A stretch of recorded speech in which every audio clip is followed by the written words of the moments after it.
Hello there everybody, this is Graham, also known as Collector 75. Welcome to another Transformers movie 2007 review. This is the Voyager class Blackout. Now, I have mixed feelings about this. I love the alt mode. The alt mode is absolutely brilliant. Now, if you can see all the dust on it, that dust is pretty old. I may have explained it before, but I bought it, wasn't too keen on it, so I put it on a shelf. That was back in 2007. It stayed there for about a year or two.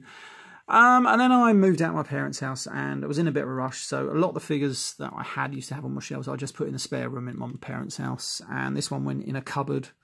And it stayed there until about, well, a few months ago, 3-4 months ago, when I started doing my loft haul videos. So it's got a good few years worth of dust on it. But yeah, there we go. But I think it had a bit of character, almost like sand in a way. But anyway, but again, back to the figure. I have mixed feelings about this because when this came out, I love the alt mode. The alt mode is absolutely brilliant. He has this gimmick, look, and it just spins absolutely brilliantly. I love that. And the back one spins, and it doesn't get in the way. If you can spin them at the same time, you're doing pretty damn good because you'll just stop one of them. But it's great, and I love it. And I used to have on my bed at my mum and dad's, I used to have this like tan coloured quilty thing, like throw that we used to put over the bed, and it looked like sand. So I used to rock it up like it was a dune, sand dune field and everything, and then he would just sort of like swoop along like he did in the film. And I used to love that. But anyway, and I just think the actual helicopter mode is absolutely brilliant. Now, it doesn't have a Decepticon sign. I put this one a long time ago. I put a purple one. Probably going to remove that and put another one. I actually did buy the Repro label upgrade set for this guy. And I think it comes with the... I don't know if it's going to zoom in on that sticker just there. If I can do that. I don't know if it will or not. There we go. You can see that little star one just there. And we do have the USAF 4500X. Little stickers there, and that was it. That's all you got. But it's brilliant. I love it. I do love the thing, and he does have another little gimmick down here. We do have Scorponok. So if you do that, and he should drop on the table. Oh my god, it's been a few years. There we go. And so we get a little mini Scorponok, and as little minifigures go, he doesn't move or anything. He's just a little hard plastic figure. He's all right. But we're going to stick him back in there. Never a massive fan of that gimmick. I quite liked the whirl repaint, sort of. It looked almost exactly the same. Did he have the same head? No, I think they've changed the head. But that came with a little lifeboat, which was quite cool. Anyway, so yes, so that is his helicopter mode. Now, he does have some landing gear that does move. And he uses that little thing there at the back. And he does sit there pretty happily. It's a pretty good figure. Right, so anyway, now this is where I don't like the figure. This comes to the transformation. I was never keen on the transformation. I couldn't wait to get this and transform it. How do we actually get this bloody thing off? I have no idea. I think it just separates up here. I'm probably going to break it now. It should just, there we go. That bit comes off. And that is going to become a weapon, but I'm not too keen on that. But anyway, but then we're left with this, and this actually forms all the robot, and this is probably little more than deluxe size. I'm going to try and get some of that dust off while I've got the chance. It's probably a little more than deluxe size, really. Not exactly sure what I'm doing now. So we're going to rotate these bits around. I think we have to loosen them off. This bit, it's going to detach from there. It has a bit of an automorph that never worked on mine. And it always felt like I broke it, but I'm not sure. I think I've got to disconnect some other bits as well. I think it's off the side here, I think. There we go. So if I disconnect them, we'll come back to that bit. And now this bit now should, as you rotate it, it moves the whole front section. Well, mine might be broken. It doesn't really want to do it too well. Nah, it's crap. I hate it. I hate this bloody toy. It just never... So it sort of wants to work. It's just rubbish. See, it just does not want to do it. Move up. So I'll do it myself. There we go. And then that just sort of tabs in. And that gives us his little face there. I don't know if that's going to zoom in it too well. I love the weathered look they gave it. That is actually pretty cool. Then we're going to rotate this at the waist to get that done. We're going to do the legs later. Now then, this whole section here, it can be problematic. But we're going to stick with it. We're going to rotate these arms. I think another reason why I didn't like these figures as well, because they were a definite break from the norm. How do we do this? I think that accordion's down. These arms, now how do these arms bloody go? Because there's a little notch here, I can't remember which one was tabbed in. That goes there. That is going to go. What's the bloody thing now? Right, there's that one. So maybe it's there. It goes on that one there. Yeah, there we go. So that brings it all the way around. And there's, as you can see, there's a little tab just here. Now mine's got a lovely little stress fracture on that.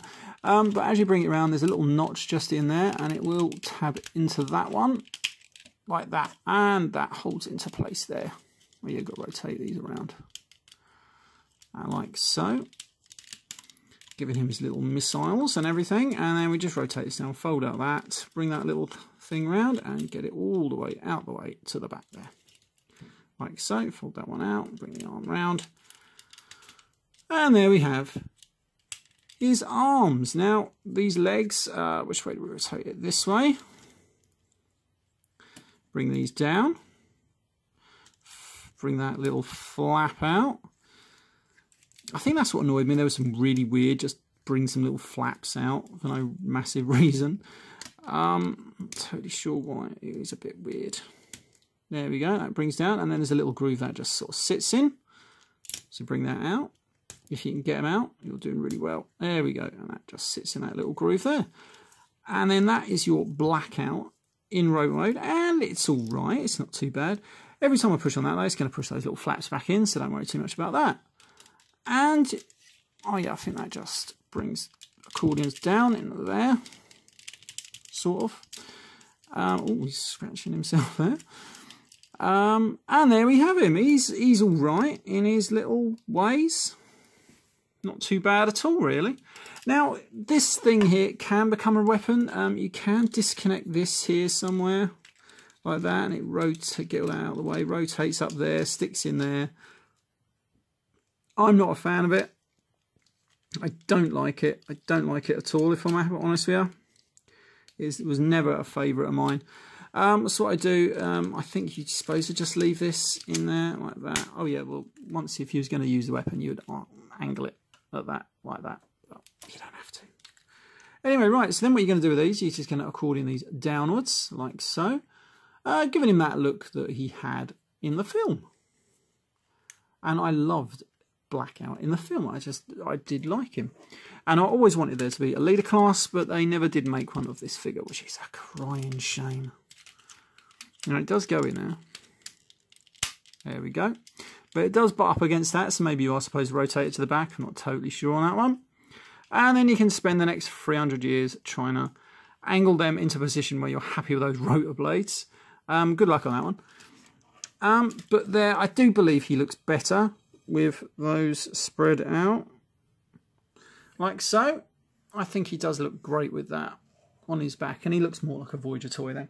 Now, the only toy I've got to give him a bit of a comparison with is a figure that I have just reviewed, in fact. And that is not Revenge of the Fallen. This is the First Strike from the first film, Optimus Prime. And he's a good size. He's a little bit smaller though, isn't he? But, you know, he makes up because he's got that massive rotor blade weapon on the back there. All in all, do I like this figure better now than I did? I'm going to lay him down because he's annoying. I did back then. Yeah, I do. Because I've had 10 years to look back on these figures and realise that, yeah, they were a break from the norm. And actually, I do like them. I really, really do like the look of these. I look at how different they are than what we were used to.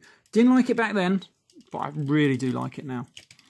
And I'm definitely well into trying to put together a great movie line, sort of like toy base. Now, I've got quite a lot of them anyway, but I want to get some of the figures that I'm missing. But Blackout here is a cool one. I'd love it if they would do an updated version, like a leader class. I know they did an animated version, which I would love to have got, but it was very, very pricey. But he's all right. He's not too bad. Anyway, right, this has been Graham, the Collect 75. If you like this video, give it a big thumbs up.